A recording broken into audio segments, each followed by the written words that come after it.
and I packed the wrong nav log. So it's not even for the route that I had to go.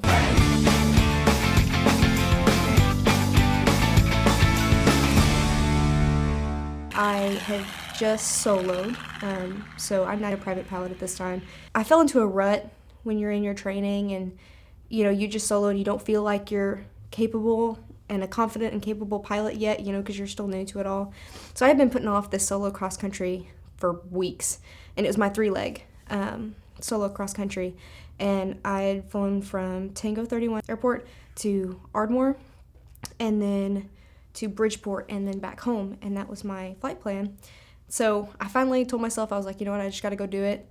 And I woke up really early in the morning, get to the airport, and then the METAR report said that, the ceilings were too low, and so I was like, okay, we'll wait. So I'm somebody that I like to have my plan and stick to my plan, and so the whole day just threw me off my game. So I finally end up leaving for this solo cross country like an hour and a half later than I had planned to. So I head to Ardmore, everything was fine. It's my first time at a controlled airport with multiple runways.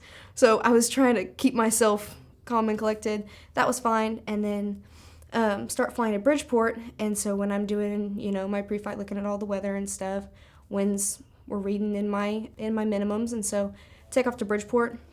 Winds start gusting. By the time I land, it was way out of my minimums, but what can you do when you're up there? You got to get the plane down. So I flew to Bridgeport. 150 was getting beat up, and so I ended up landing, and when I landed, my phone was dead. When we go on our cross countries, we text Kevin and let him know where we are. I was like, okay, I can't text Kevin where I am, and so I'm going through, and I had 4-flight pulled up, but you also have your sectional and everything else, and so I had planned out my cross country on my navlog, each leg. Well, when I'm sitting down at the airport in the FBO, my phone was dead. I'm trying to call Kevin to tell him I'm okay. So there's this old Radio Shack phone in the FBO. And I'm like, great, perfect. I'm going to call, let him know I'm good. And so I was looking for a phone charger there because I had left my phone charger at home. And so it's like for assistance, call airport manager. And this is like a real small airport. And so I pick up the Radio Shack phone and call the airport manager's number on the piece of paper just to see if somebody local had a phone charger or whatever. So I call, and it's Bridgeport Police Department. How can I help you? And I was like, no way, I just called the police. So I'm like, the paper said this was the airport manager, and she goes, he's in a meeting right now, and then hangs up on me. So I'm trying to tell her, I'm a student pilot, I'm not from West Texas, I don't know anybody over here, my phone's dead. She ended up hanging up on me, and I'm in this airport in the middle of nowhere. It's in the middle of summer, there's not a single soul out here, no planes in the pattern, nothing. So I'm sitting there going through and trying to prep myself. The density altitude, I look over, it's got the little monitor that tells you the winds and stuff. So I'm waiting on the winds to calm down. Density altitude's like 4,000. So I'm sitting there trying to do the math, seeing if I could even, take off. I had my iPad logged into the Wi-Fi, managed to text Kevin and tell him I was okay, and then texted my instructors trying to make sure that everything was good. And so I finally decided to go, so I get up and go to the airplane, and I have the sectional and then my nav logs. So first leg, second leg, and I'm on the third leg nav log.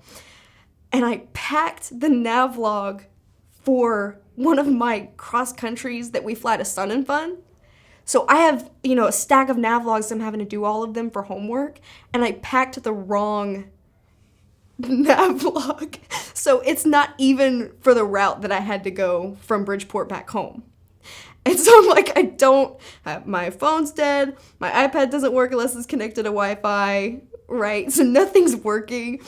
I have no nav log, and I thought I did all my planning. So keep in mind, I'd stayed at Bridgeport for like 2 hours. And Kevin texted me, you don't get to log the time that you're on the ground, like flying wise. You can't log the whole trip. You can only log what you're flying. He's telling me to come home.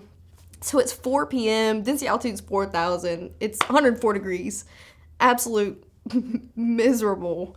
I end up getting in the airplane, I gotta get home, before it gets too dark, because I'm a soloing student pilot. And so I get on our little GPS in the airplane, plug it in direct to, and I'm like, I've got to get back home. Finally, after being out all day long and the stress of everything just piling up, going wrong, winds are gusting, finally get back home, tied on the airplane. And I don't think I went on another cross country by myself for like 3 weeks because I went with CFIs and stuff. But that was a scary experience for me as a student pilot with maybe 30 hours, maybe. My dad bought me this like power bank. He was like, you're always gonna have a bag packed ready to go. So I always have like a portable charger. I've got my phone. I've got everything, and I make sure that when I prep, I double check. Cause I thought I had everything, and I definitely didn't.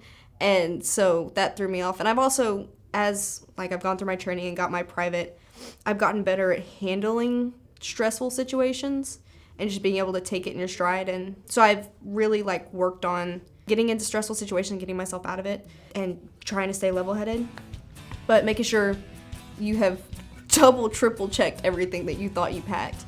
And so I've done that ever since, and it's been a lot less stressful.